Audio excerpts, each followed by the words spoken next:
యఃకర్తా జగతాం భర్తా సంభర్తా మహసాం నిధి ప్రణమామిదమాదిత్యం బహిరంతస్తమోపహం.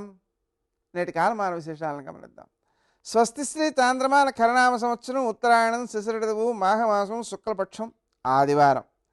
సూర్యోదయం 6:51 సూర్యాస్తమయం 6:09. తిథి త్రయోదశి తెల్లవారుజామున 5:33 వరకు. నక్షత్రం ఆర్ద్ర మధ్యాహ్నం 1:47 వరకు. వర్జం రాత్రి 1:55 నుంచి 3:32 వరకు.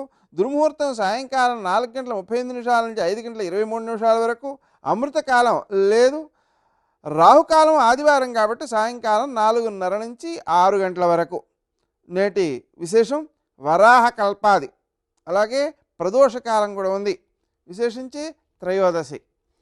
త్రయోదశి నాడు వంకాయ తినకూడదండి ఆహారంగా. ఆ విధంగా తిన్నందువలన సంతానానికి ఇబ్బంది, అంటే ఆరోగ్య లోపం మొదలైనటువంటివి, అభివృద్ధి లోపం మొదలైనటువంటివి సంభవించే అవకాశం ఉంది. అందువల్ల త్రయోదశి నాడు వంకాయ తినకూడదు. అలాగే ఈరోజు ఉన్న వరాహ కల్పాది కాబట్టి మనం పితృదేవతల్ని ఆరాధించడానికి, వారిని ఉద్దేశించి దానం చేయడానికి కల్పాదులు బాగా మంచి ఫలితాన్ని ఇస్తాయన్నమాట. పితృదేవత ఆరాధనకు చాలా మంచిది. దానివల్ల సంతానం యొక్క అభివృద్ధి కలుగుతుంది, వాళ్ళలో వినయం వృద్ధి చెందుతుంది, తమకు ఆనందాన్ని ఇచ్చేవారుగాను సమాజానికి పనికొచ్చేవారుగాను తయారవుతారు.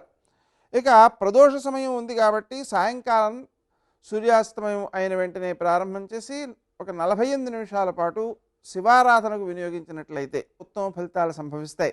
శివారాధన వలన మనకు నిత్యావసరాలన్నీ కూడా సమకూడతాయి.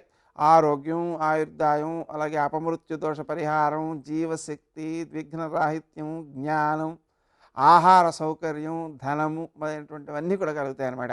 అందుకని శివారాధన చేయడం చాలా మంచిది. నేటి ఆణిముత్యం.